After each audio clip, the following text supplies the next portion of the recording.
Nah,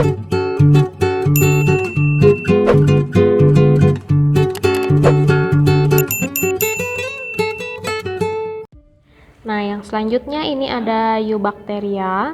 Eubacteria itu disebut juga dengan bakteri sejati atau bakteri yang sesungguhnya. Kita lihat dulu perbedaan antara Archaebacteria dengan Eubacteria.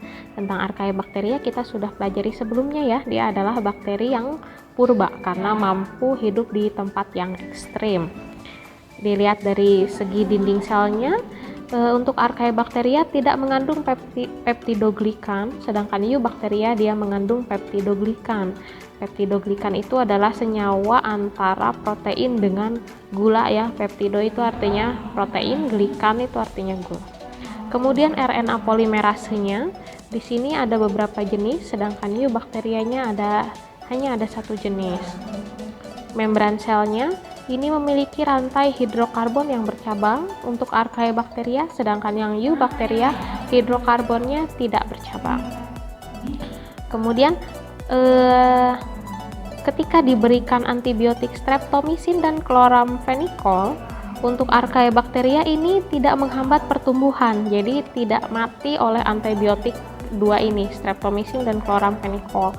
Sedangkan Eubacteria ini bisa menghambat pertumbuhan, artinya berarti beberapa bakteri mati jika diberikan dua antibiotik tersebut gitu. Jadi yang Archaea ini lebih tangguh ya. Next, nah ini dari bentuk-bentuknya. Di sini ada yang bentuknya kokus atau bulat ya. Ada yang bentuknya di sini batang atau basil, ada yang spiral.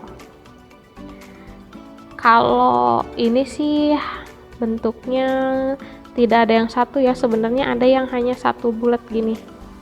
Nah ini namanya kalau satu itu monococcus ya. Yang ini adalah diplococcus karena ada dua. Yang seperti rantai itu streptococcus. Yang 4 ini tetrad. Kemudian yang 8 ya seperti kukus, 4 di depan 4 di belakang itu sarkina. Kemudian yang membentuk massa seperti anggur itu namanya staphylococcus gitu. Untuk nama spesies bakteri yang di akhirnya ada kokusnya, misalnya monococcus bla bla bla bla, itu artinya dia sudah dapat dipastikan bentuknya bulat kalau kokus ya. Kemudian yang kedua ada yang bentuknya basil atau batang ya. Ada yang monobasil, kemudian ada streptobacillus seperti itu.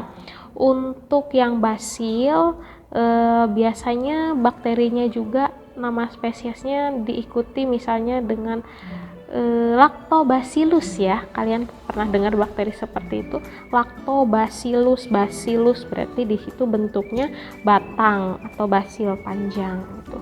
Sedangkan yang bentuknya spiral di sini ada yang bentuknya vibrio atau koma ya, kalau bahasa Indonesia bentuknya koma. Kemudian ada yang spirilla, kemudian ada yang spiroseta begitu. Nah itu untuk bentuk-bentuknya ya, tapi yang paling banyak sih yang ini antara kokus dan basil. Nah ini lebih ke struktur tubuh bakterinya, kalian silahkan diperhatikan dulu.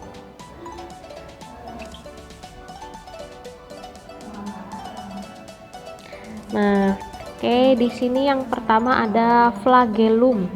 Ya, flagellum ini adalah juluran yang panjang yang ini. Ini kebetulan digambarkannya dua. Flagellum itu bisa satu, bisa dua, bisa banyak, dan letaknya bisa di satu titik, bisa juga tersebar di seluruh bagian tubuhnya.